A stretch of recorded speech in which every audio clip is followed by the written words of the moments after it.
Let's see what you got.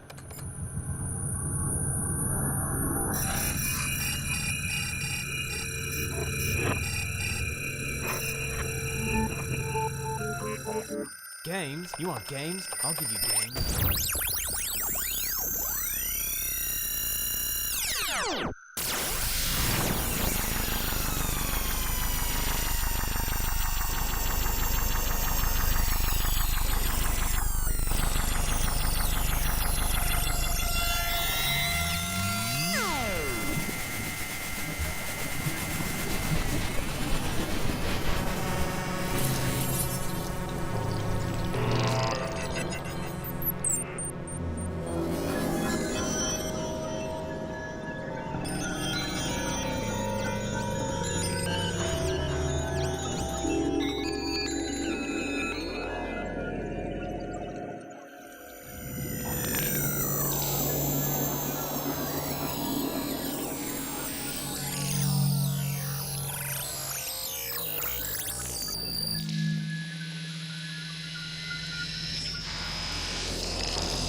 Bom, vimos aí então uma cena do filme Tron de 1982, do Lisberger, diretor, e é justamente a cena onde o personagem ele é capturado, né, aí por esse computador e ele vai habitar o mundo das máquinas. Ele vai para dentro dos circuitos, ele vai para dentro do computador, né?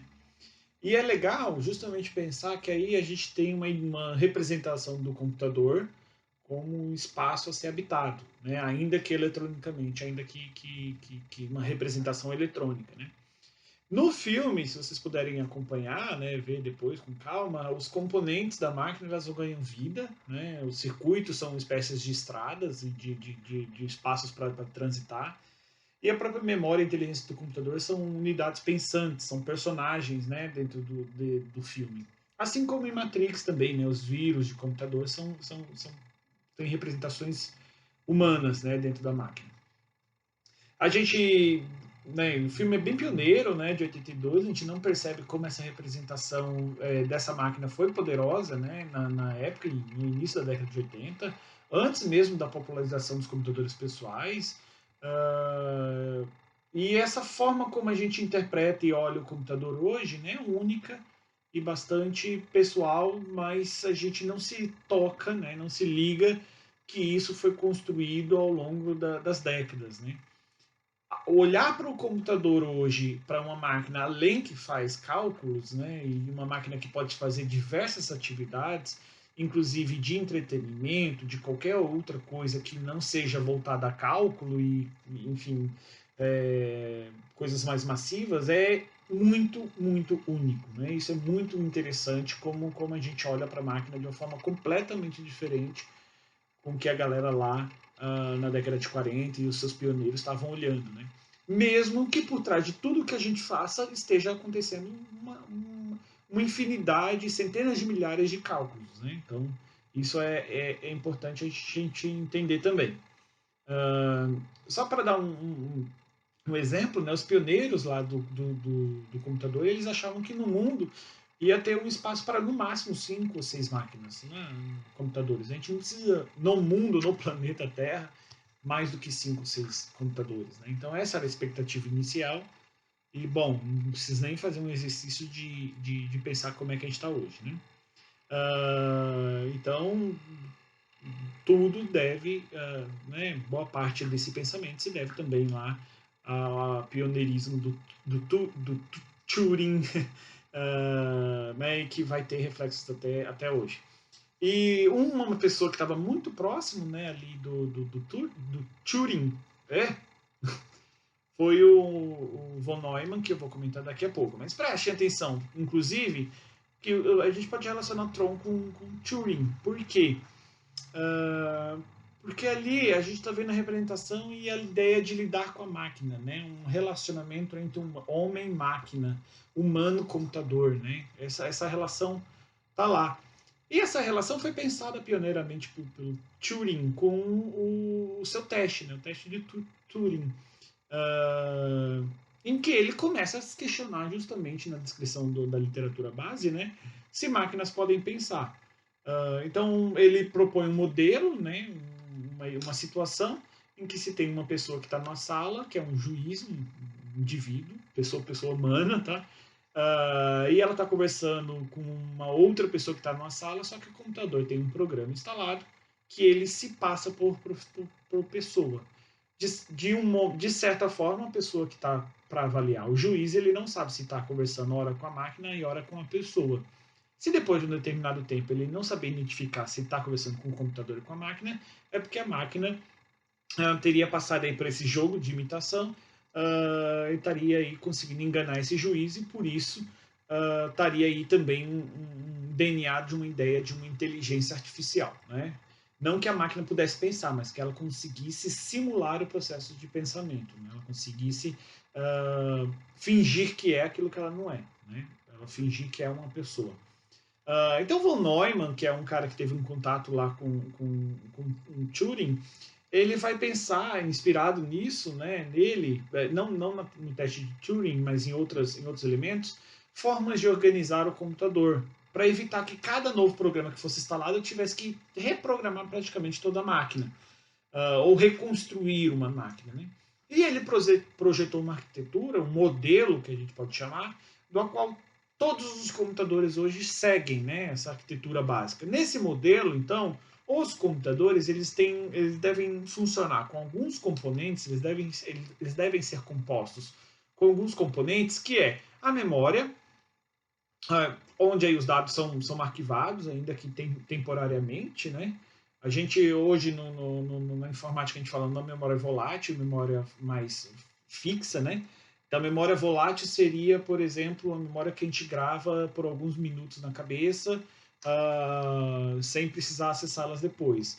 E a memória, né, mais fixa seria aquilo que eu anoto, que eu escrevo, né, sei lá, a própria escrita seria né, lembrando das outras aulas, seria um exemplo de uma necessidade de fixar uma informação numa memória. Mas os HDs, né, os espaços que a gente usa também para arquivar informação. Então aí tem essa memória, tem uma unidade de controle, que é a que vai organizar o funcionamento da máquina, e vai ter aí uma unidade aritmética e lógica, que é a que vai realizar as operações, vai buscar as informações na memória, vai pegar a informação da entrada, o que o usuário quer, e vai apresentar isso da forma que o usuário quer. Ou seja, na tela, na impressora, né? Enfim, das diversas formas de apresentar, de dar o output dessa informação. Então, o von Neumann projeta, né, ele desenha isso, e aí a gente tem aí diversas questões que eu também não falei já, mas vale a pena pensar, que é quando a gente fala da informática e do computador, a gente tem dois componentes, né, dois elementos muito importantes. A gente tem o hardware e a gente tem o software. Hardware significa duro, né, rígido em inglês, e soft vem de mole, frágil, né, em inglês. Hardware seria a parte física do computador. São os componentes eletrônicos, os chips, né, as placas, isso tudo, né, as unidades, né, de dispositivos de entrada e de saída, né. Então tudo isso seria partes do hardware, né, da máquina. Software seria a parte lógica, né? São os programas, o Adobe Premiere, o Word, né? O próprio sistema operacional Windows. Isso tudo se refere à parte mole, né? E isso é legal porque a gente tem um modelo de negócios da informática, né? Que foi se configurando a partir dessa época, né? Muito específico. A gente compra máquinas e compra softwares. Né? Existem indústrias de máquinas, né, componentes, de forma que um computador como o meu PC aqui tem componentes eletrônicos feitos em diversas fábricas diferentes. No caso da minha máquina, que é a Dell não faz esses componentes, ela só compra e monta e garante, né, uma qualidade deles, dessa montagem. E temos o software, que são os programas que instalados. No caso aqui é o Windows, eu tenho diversos softwares instalados. Uh, esse é basicamente o modelo de negócio da informática comercial hoje, né? E no livro, na leitura complementar, vai ser muito legal, assim, quem quiser se aprofundar. Uh, essa leitura não é tão obrigatória, tá, galera? Mas ela é muito, como é complementar, eu recomendo, assim, acessar para se aprofundar, porque ela é muito gostosa de ler. Mas ela vai dar detalhes interessantes para a nossa disciplina, que ele vai falar, por exemplo, do Gordon Moore, que era um engenheiro, em que ele percebia, já na década de 60, eu fiz um salto, né? Que a presença de transistores, né, num chip, esses nomes, ele vai comentar também por que os computadores têm esses nomes, a capacidade de colocar transistores no chip, ele dobra a cada 18 meses. De forma que a gente pode fazer uma analogia que a capacidade de processamento do computador, de computar a informação, vai dobrar a cada 18 meses, e é uma lei que funciona teoricamente até hoje, mas a gente pode discutir isso depois, né? Porque, na verdade, tem processamento paralelo, tem outros modelos de computação, né? Não necessariamente que trabalhe com esse mesmo componente eletrônico que o Gordon Moore falou. E isso, né, quando ele propõe isso, é conhecido como a lei de Moore, e está descrito aqui, é bem legal, vale a pena. Né? Ele vai falar da miniaturização do computador, ou seja, dessa tendência do computador diminuir de tamanho. E aí, como a gente vai ver na próxima aula, ela é reservada também para a história da informática. A gente vai continuar ainda nesse elemento para justamente sanar todas as dúvidas possíveis e entender o contexto do surgimento dessa informática, e principalmente do computador. Então, acho que vale a pena, né, agora dar uma descansada, fechar o assunto por aqui, entender justamente que a gente está ali caminhando entre a década de 50, em que essas máquinas estão já configuradas como computador, já estão tendo penetração e aceitação nas universidades, né, nos centros de pesquisa, e daqui a pouco a gente vai ver a popularização dessas máquinas e a ideia de que qualquer pessoa, qualquer usuário possa habitar, né, possa ter uma experiência de viver com essa máquina e, consequentemente, dentro dela, dentro do que ela propõe, né, dentro do que ela oferece como conteúdo. Vamos lá, então. Valeu, falou!